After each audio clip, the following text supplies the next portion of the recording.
அனைவருக்கும் இனிய பிறந்த தை வருட 2026ஆம் ஆண்டின் நல்வாழ்த்துக்களை உங்களுக்கு அன்போடு தெரிவித்துக் கொள்கிறேன். இந்த தள வாயிலாக உங்களின் ஒருவன். இப்போது ரொம்ப நாளைக்கு அப்புறம் இன்றைக்கி ஒரு வீடியோ உங்கள்கிட்ட பகிர்ந்துக்கணும் அப்படிங்கிற ஒரு ஆக்கப்பூர்வமான ஒரு முன்னேற்ற ஒரு உந்து சக்தியோடு நான் உங்கள்கிட்ட இந்த வீடியோ நான் பகிர்ந்துக்கிறேன். என்னென்னா, இப்போது நம்ம பொங்கல் திருநாளெல்லாம் நம்ம எல்லோரும் கொண்டாடி மகிழ்ந்திருப்போம்.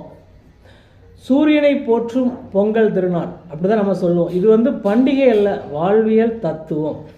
ஏன் அப்படின்னு கேட்டிங்கன்னா, நம்ம இன்றைக்கி எவ்வளவோ இறைவன் கோயில்களுக்கு சென்று கை கூப்பி இறைவனை வணங்கிறோம். ஆனால் கண்ணுக்கு தெரிந்த ஒரே கடவுள் அவன் ஆதவனாகிய அருணன், ஆதவன், சூரியன் தான் நமக்கு முழு முதற் கடவுள்.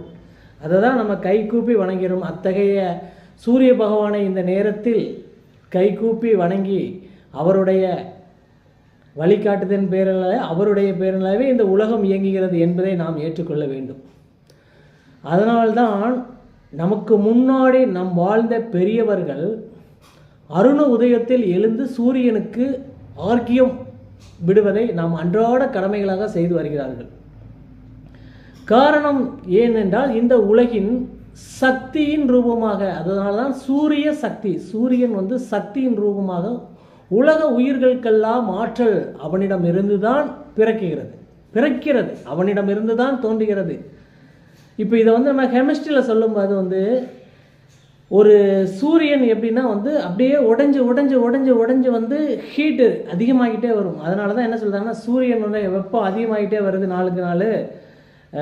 ஓசோன் ஓட்டை விழுந்துருச்சு, ஓசோன் விரிவடைஞ்சிருச்சு அப்படிங்கிறாங்க. அதெல்லாம் என்னென்னா அதுதான் சூரியன் அப்படிங்கிறது உங்களுக்கு அது அணுக்கருவு இணைவு, அதான் அணுக்கு உடைஞ்சு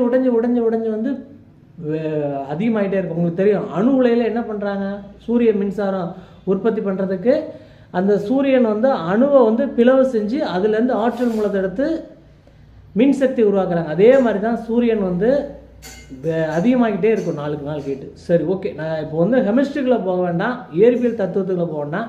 இன்றைக்கி நான் அந்த வீடியோ போட வந்த ஒரு முக்கியமான கான்செப்டை நான் அதை பேசிட்டு சுருக்கமாக வீடியோ முடிச்சுட்டு போயிடுறேன்.